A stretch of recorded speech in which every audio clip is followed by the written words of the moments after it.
Beaujolais, nous filons en Ariège, dans le petit village de Sex, à la découverte de 2 élégants confessionnaux du XVIIIe en bien piteux état.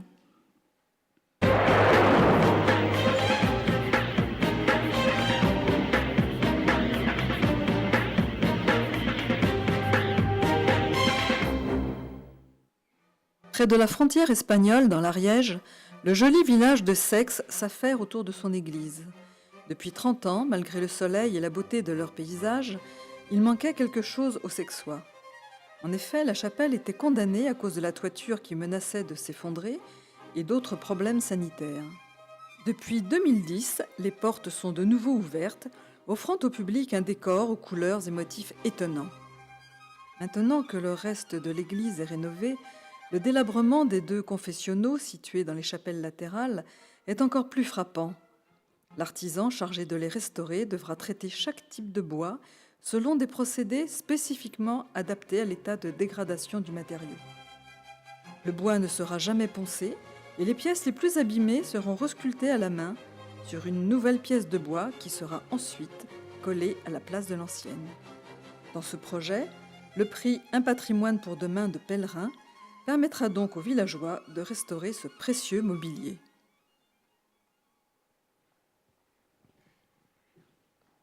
Alors, j'appelle Madame Christine Tecky, maire de Sex, pour recevoir le prix.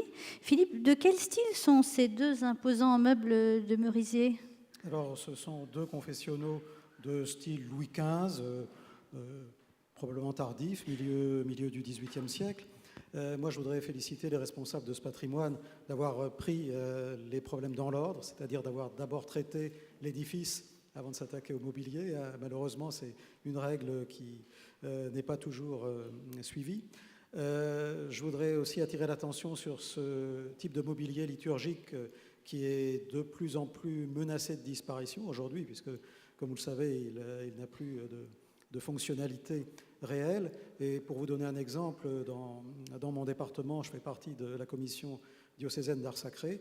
Lors de la dernière séance, eh bien, nous avons sauvé d'extrême justesse 2 confessionnaux d'une petite église du Finistère que les services techniques de la commune se proposaient d'emmener à la décharge. Donc vous voyez que c'est vraiment des objets très fragiles et il faut encore féliciter les gens de Sex d'avoir entrepris leur restauration. Alors, Madame Tecky, ces confidents de nos péchés, ces 2 confessionnaux, sont percés de trous mystérieux. Racontez-nous un peu l'histoire de ces trous à l'intérieur du confessionnal. Mais écoutez, je crois que la sauvegarde du patrimoine, ça commence un peu par la curiosité historique.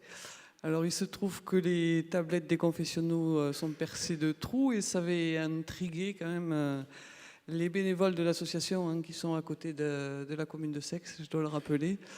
Nous, on a sauvé l'édifice et eux, ils nous stimulent pour sauver le patrimoine en général, qui n'est pas que le patrimoine religieux d'ailleurs, ça déborde un peu.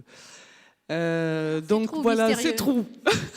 Ces trous, on pense que symboliquement, les gens venaient y chuchoter donc les péchés les plus inavouables. Donc, ils sont là pour les recevoir. André Larané, créateur du site d'Hérodote.net et membre de notre jury, va monter sur scène pour vous remettre le prix. Un mot, André, sur ces confessionnaux mystérieux? Oui, écoutez, ils nous ont beaucoup séduits, puisque par leur caractère curieux. Et puis, moi, j'ai été aussi séduit par Sex, un village que je connais bien. Parce que je suis d'une vallée voisine. Et d'ailleurs, je me demandais pourquoi vous nous aviez associés. Bon, j'ai compris maintenant. Vous avez fait le même coup avec Bernard Pivot dans le Beaujolais, donc voilà. Oui. Puis ça me fait plaisir d'avoir quelqu'un qui a mon accent aussi. Pour une fois que je ne suis pas seul, ça va, je vous remercie. Et donc, c'est avec joie que je vous remets le prix. Et j'ai noté aussi... j'ai été frappé par votre église, là, je n'avais pas remarqué. Elle ressemble beaucoup à l'église de mon village, dans le Comminges, qui est en ce moment fermée.